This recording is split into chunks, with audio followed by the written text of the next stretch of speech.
Hai, assalamualaikum Ananda Ibu, semoga dalam keadaan sehat ya. Biar kata daringnya udah kelamaan dan mungkin kalian bosan, tapi bagaimanapun ini keadaannya harus kita lalui dengan baik ya. Tetap tumbuhkan semangatnya untuk menambah ilmu dan memperbaiki diri setiap harinya. Oke, kita lanjut saja ke pembelajaran kita kali ini, yaitu jarak dari titik ke titik.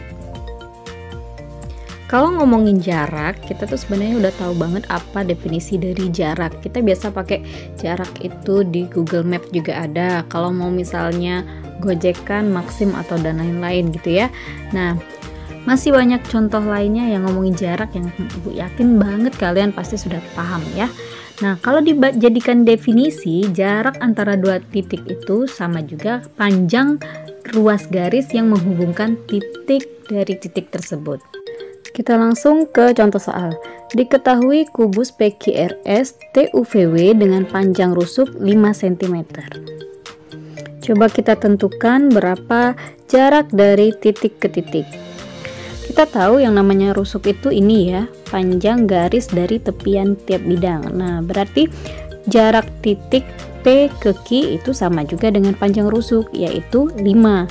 Karena ini kubus yang semua sisi-sisinya itu sama panjang, maka semua rusuk atau garis pada tepian kubus ini bernilai sama, yaitu 5 cm. Sekarang gimana dengan jarak titik P ke U? Garis PU ini garis apa nak? Iya benar ya, garis diagonal bidang. Nah, dia jadi membagi ada dua segitiga, bebaslah kita mau ambil yang mana. Nah, kita ambil misalnya PQU, maka garis PU merupakan garis miring. Kalau udah garis miring, kita pakainya Pitagoras, dimana PU sama dengan akar dari PQ kuadrat ditambah QR kuadrat. Nah, tadi rusuknya 5, sehingga PQ juga 5, QU juga 5. 5 kuadrat sama dengan 25, berarti 25 tambah 25 sama dengan 50, atau 2 kali 25, atau nama lain juga 5 akar 2.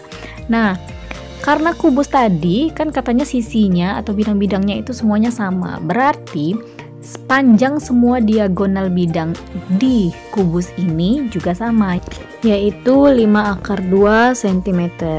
Oke, perhatikan. Untuk gampangnya, khusus pada kubus, diagonal bidang bisa dicari dengan A akar 2 cm dan A merupakan panjang rusuk. Oke, next kita cari misalnya jarak antara titik W ke Q. Nah, itu sama juga dengan garis WQ, ya kan ya? Nah, garis WQ ini garis apa? Betul sekali, diagonal ruang. Bagaimana cara mencarinya? Nah, kita butuh bantuan ya. Nah, kita tarik garis lurus W ke S, kemudian S kita hubungkan ke Q, sehingga nampak tuh segitiga di situ bantuannya ya, yaitu segitiga WSQ. Nah, kalau yang kita keluarkan dari kotak, dia tampak seperti siku-sikunya di S, tapi tidak sama kaki. Nah, kalau udah segitiga kan pakai apa cara carinya? Tentu aja pakai Pitagoras kayak tadi, dimana WQ sama dengan akar dari WS kuadrat ditambah SQ kuadrat. WS berapa nilainya? Ya benar ya, 5. Nah, kalau SQ berapa? Ya betul, 5 akar 2, karena si SQ itu adalah diagonal bidang, tadi udah kita cari. Ya udah, tinggal kita masukin ke dalam rumusnya ya. WS tadi 5 berarti 5 kuadrat tambah SQ tadi 5 akar 2 berarti 5 akar 2 kuadrat. 5 kuadrat itu 25.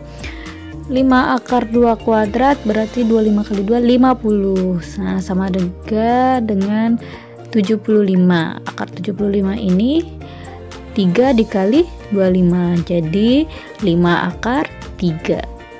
Terus karena keistimewaan si kubus tadi, karena semua sisinya sama, maka diagonal ruang pada kubus itu semuanya bernilai sama, yaitu 5 akar 3 untuk kubus ini. Nah, kalau kubus lain gimana? Tinggal ganti aja berapa sih rusuknya sehingga menjadi A akar 3 cm. Kalau balok gimana? Kalau balok, garis-garis yang sejajar dan bidang-bidang yang sejajar itu nilainya sama besar. Begitupun untuk diagonalnya ya, cukup untuk bidang-bidang yang sejajar. Nanti kita akan bahas di lain waktu. Cukup sekian dulu, Ibu harap kalian bisa mengerti. Jika ada pertanyaan, silakan diutarakan. Assalamualaikum.